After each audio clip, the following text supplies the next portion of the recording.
General hospital में as a staff जो अपनी सेवाएं दे रही हूँ और करीब 4 मंथ होने को हो गए हैं लगभग, और 5th मंथ हमें स्टार्ट हो गया है। अभी तक हमें जो सैलरी का कोई सोर्स नहीं है। एक्सटेंशन की बात भी बोली हुई है लेकिन रिटर्न अभी तक कोई नोटिफिकेशन आई नहीं हुई है। अभी जो है 4 मंथ कंप्लीट हो गए हैं। हमारी जो लड़कियों को है, हमें जो है जो मैरिड हैं, बच्चों वाली हैं, बहुत ज़्यादा दिक्कतें आ रही हैं अभी तक। और कुछ लड़कियाँ जो है हमारी रेंट पे रह रही हैं, जो अभी तक रेंट उन्होंने 4 मंथ के दिए नहीं हैं, उनको भी पीछे से बहुत ज़्यादा तंगी हो रही है कि जैसे उन्होंने अपनी रेंट देना है। कई जो मैरिड हैं उन्होंने अपने बच्चों की फीसिस देनी है, सब कुछ, तो बहुत ज़्यादा मुश्किल हो रहा है अभी तक। और 4 मंथ हो गए हमें कंप्लीट, अभी तक कोई सैलरी का कोई सोर्स नहीं है अभी तक हमें। और बाकी हमें रेंट देने के लिए भी घर वालों से पैसे मांग के हम यहाँ पे रेंट दे रहे हैं, तो हमें बहुत ही ज़्यादा दिक्कत आ रही है इसमें। और जैसे कि आप जानते हैं कि 4 महीने हो गए बिना सैलरी के हमें यहाँ पे काम करते हुए, ना ही हमें एक्सटेंशन मिल रही है, ना ही सैलरी मिल रही है। तो सर बहुत ही ज़्यादा मुश्किल हो रहा है सर्वाइव कर पाना यहाँ पे। अभी तक कैसे चल रहा है खर्चा पानी? खर्चा पानी तो हम घर वालों से मांग के ले रहे हैं। उल्टा हमें उनको देना चाहिए लेकिन हम उनसे मांग के ले रहे हैं कि हाँ हमें खर्चा दो, रूम का रेंट देना है, खाने पीने के लिए। तो सैलरी नहीं आ रही है सर इसके रिगार्डिंग। तो फिर हम यही बोलना चाहते हैं कि हमें टाइम से सैलरी दी जाए। और जो बच्चे इतने दूर दूर से यहाँ पे रह रहे हैं, रेंट दे रहे हैं, तो बिना सैलरी के बड़ा मुश्किल हो गया है यहाँ पे हमें सर्वाइव कर पाना। कभी इतना है दिल, लेकिन कोविड में इतना काम किया हुआ है, कैसे चले जाएं? तब क्यों नहीं गवर्नमेंट ने ये बोला कि आप चले जाओ, कोई और काम कर लेगा आके? तब किसी ने नहीं बोला ये बात आके कि हाँ आप मत लगो, आप छोटे, आपके बच्चे हैं छोटे, आप प्रेग्नेंट हो, आप मत काम करो। तब तो हमने आगे अंदर जाके अपनी सेवाएं दी हुई हैं, है ना। जो इतने सिक होते हैं हमने उनको इतना हेल्प किया हुआ, उनकी ट्रीटमेंट की हुई है, तब तो हमें किसी ने नहीं बोला। और अगर आप ये बात बोल रहे हो तो गवर्नमेंट टेस्ट निकाले, है ना। टेस्ट के साथ ये है कि अगर टेस्ट नहीं निकाल रहे हैं, अगर हमें कोई उन्होंने कोई सोर्स नहीं छोड़ा हुआ है, तो वो ये काम करें कि जो रेगुलर उन्होंने बैच बिठाए हुए हैं हम ना बिठाएं, फिर उसमें गैप ले आएँ, ताकि जो अभी तक जिन्होंने भी पास आउट किया हुआ है उनको पहले जॉब फैसिलिटी मिले, उसके बाद बैचेस बिठाए जाएं। बैचेस तो ये गवर्नमेंट पर ईयर के हिसाब से बिठा रही है, लेकिन जो है वो जॉब प्रोवाइड नहीं कर रही है। तो फिर ना खोलें, ये इंस्टीट्यूट ना खोलें, फिर ना प्रोवाइड करें। हाँ जी, हाँ जी। लेकिन एक ये भी बात है कि प्रदेश भर में कई जगह पर सैलरी आ भी गई है और आपकी और कई संस्थानों की सैलरी पेंडिंग है। क्या कारण मानती हैं और क्या उम्मीद करती हैं? कारण तो क्या बोलें, पर यही है कि जहाँ पे प्रेशराइज ज़्यादा हुआ है वहाँ पे जो है वो कुछ मंथ की प्रॉपर नहीं डली है, वहाँ पे भी 4 मंथ की, पर 1 या 2 महीने के लिए, वो भी उनको चुप करवाने के लिए कि हाँ मतलब वो काम करें, इसके लिए उनकी सैलरी डल गई है। और यहाँ पे अगर हम अपनी ड्यूटीज़ कर रहे हैं, अगर हम पोलाइटली अपनी ड्यूटीज़ कर रहे हैं, तो हम बोलते नहीं हैं कि चलो हम ड्यूटीज़ कर रहे हैं तो चलो हम अपना काम कर रहे हैं, आएगी कभी ना कभी तो गवर्नमेंट देगी, सैलरी देगी, एक्सटेंशन देगी, हमें रेगुलर पॉलिसी बनाएगी, पर वो नहीं बना रहे हैं। तो अभी जो है वो अभी हम सभी जो है वो फ्रस्ट्रेटेड हो चुके हैं। हमारी गवर्नमेंट से यही एक उम्मीद है और एक रिक्वेस्ट है बहुत बड़ी कि हमारी जो एक्सटेंशन भी की जाए, रेगुलर पॉलिसी बनाई जाए और जो है हमें salary month two month provide की जाए।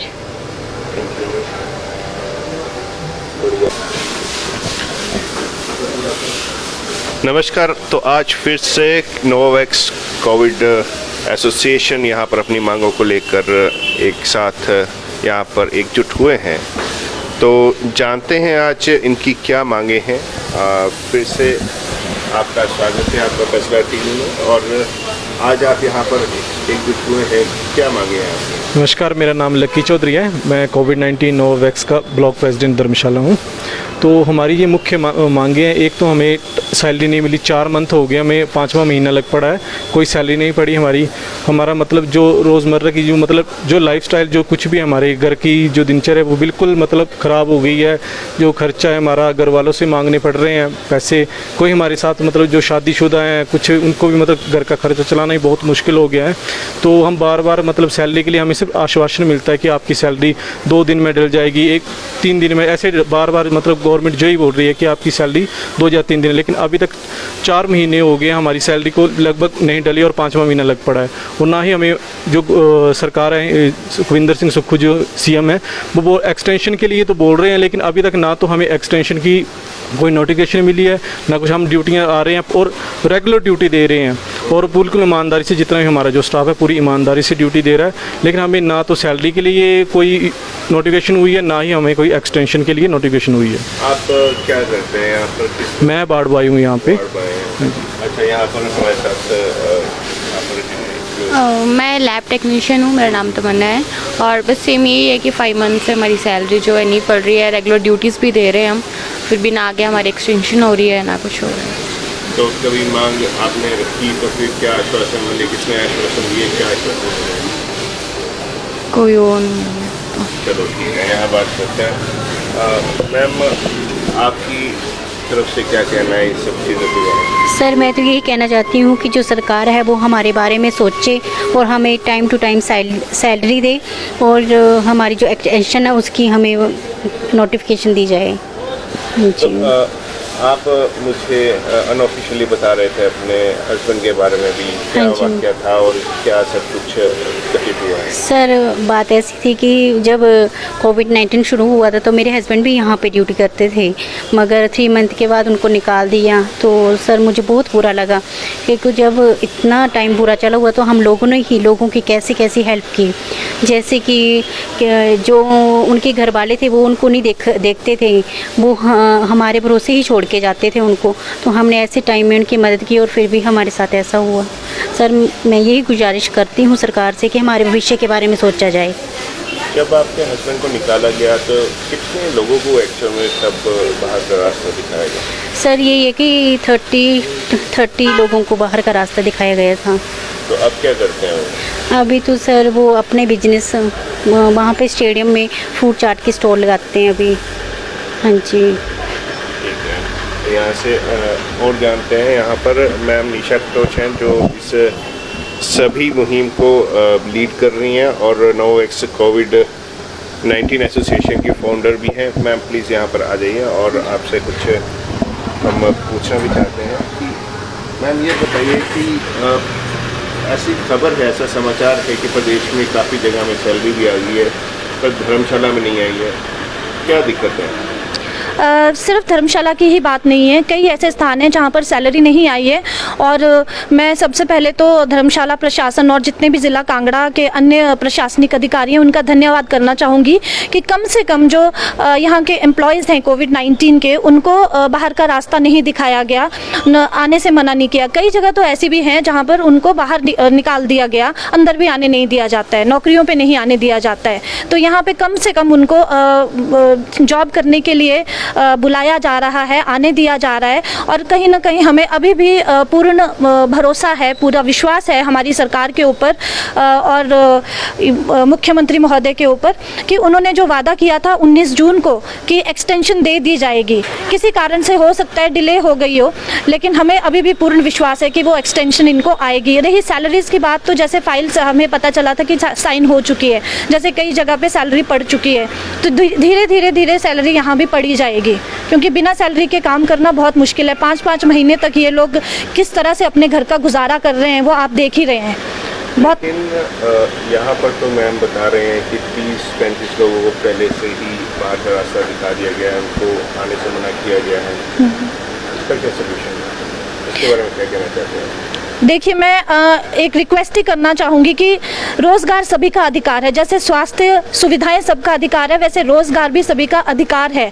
तो अगर सरकार रोज़गार प्रदान करने के लिए मुहिम चलाए और बाहर का रास्ता दिखाने के बजाय उनको नौकरियों में दोबारा से रखा जाए, क्योंकि यहाँ का जो युवा है, युवा के ऊपर सरकार चलती है और युवाओं को ही अगर बेरोज़गार कर दिया जाएगा तो सरकार अपने आप ही वीक हो जाएगी। आपका जो ये बैनर है नोवैक्स कोविड-19, प्रदेश भर में हमें ऐसा लग रहा है कि अलग अलग इसको एक तरह से डिवाइड हो चुका है, क्या कहना चाहती है? हमें लग रहा है कि अलग अलग तरीके से चले हैं, अलग अलग रास्तों से चल रहे हैं। देखिए, नोवावैक्स कोविड-19 यूनियन जो है, फिलहाल यूनियन की कोई डिवीज़न नहीं है, being a founder member of this union, कि इसमें किसी भी तरह का कोई डिवीज़न नहीं हुआ है। जो लोग अलग अलग इस लड़ाई को लड़ रहे हैं वो अलग तरह से लड़ रहे हैं, वो हमारे बैनर के नीचे आके इस लड़ाई की मुहिम को कंटिन्यू कर सकते हैं, लेकिन ऐसा कुछ भी नहीं है कि इस नाम को किसी दूसरी जगह पे यूज़ किया जा रहा है, क्योंकि इसकी एफिलिएशन हमें राष्ट्रीय स्तर पर मिली हुई है और उसी बायलॉज, स्टेट बायलॉज के हिसाब से हम काम कर रहे हैं। तो ये जो कोविड वॉरियर्स जो थे केवल हिमाचल में नहीं पूरे देश में रखे गए होंगे, क्या जी। हिमाचल के लिए ही आप आवाज़ उठा के देंगे कि बाकी स्टेट्स के लिए भी आप आवाज़ उठाएंगे? मैं पूरे भारत में जितने भी हमारे कर्मचारी हैं और जितने भी जनता है जिनको हमारी ज़रूरत है, उन सभी के लिए हम आवाज़ उठा रहे हैं। और यहाँ का हिमाचल का जितना भी कोविड-19 कर्मचारी है, अगर दूसरे प्रदेश में भी ये समस्या है, दूसरे प्रदेशों में भी हमने इसी तरह से कार्य करना शुरू कर दिया है। लेकिन यहाँ पर समस्या ये आ रही है कि 4-5 महीने से यहाँ पर सैलरी नहीं आ रही है, गुजारा करना मुश्किल हो गया है। अभी तक कोई भी यहाँ पर लिखित में इनको एक्सटेंशन नहीं मिली है। इस बारे में आप दोबारा सरकार से कुछ डिमांड करेंगे? जी बिल्कुल करेंगे। हम दोबारा से सरकार के दरवाजे खटखटाएंगे, दोबारा से जाएंगे, उनको उनका किया हुआ वादा जो हम लोगों से किया था, इन सभी से किया था, वो दोबारा से याद दिलाएंगे। नहीं तो फिर हमें कोई दूसरा रास्ता अपनाना पड़ेगा। दूसरा क्या रास्ता? दूसरा रास्ता यही है कि अपनी मांगों को पहले तो हम हाथ जोड़ के ही मांग रहे हैं, क्योंकि हमें पूर्ण विश्वास है कि उन्होंने जो बोला हुआ है, सरकार ने जो बोला हुआ है, वो अपनी बात को रखेंगे। आइदर ये युवा है, युवा को रोकना बहुत ज़्यादा मुश्किल हो जाता है। ठीक है, यहाँ पर हम एक और किसी से भी बात करेंगे। आप आ जाइए आगे। तो कितना समय हो गया आपको सैलरी आए हुए? सर 5 महीने हो गए सर। कैसे चला रहे हैं गुजारा? सर ऐसे घर वाले के सपोर्ट से चल रहा, थोड़ा सा यहाँ वहाँ से मांग मूंग के दोस्तों से सर होगी सर। तो कैसे सर बच्चे हैं? हाँ जी सर, लड़की है मेरी एक। तो किस तरह से कर रहे हैं? सर ऐसे सर किसी से फ्रेंड वगैरह से मांग लिया और घर वाले सपोर्ट से बड़ी मुश्किल से हो रही सर, पर क्या करें सर, अब करना पड़ रहा सर, कहाँ जाए सर। तो क्या डिमांड है आपकी? क्या सर हमारी तो डिमांड है कि जो हमारी 5 साल महीने की सैलरी रुकी है वो मिल जाए और एक्सटेंशन का नोटिफिकेशन आ जाए। और वो एक बहुत ही हमारी नौकरी में खतरे में रहती है, उसकी थोड़ा ऐसे कि हमें मतलब विश्वास हो जाए कि हमें निकाला ना जाए। बाकी तो सर हाँ जी, हाँ जी बड़ा भाई।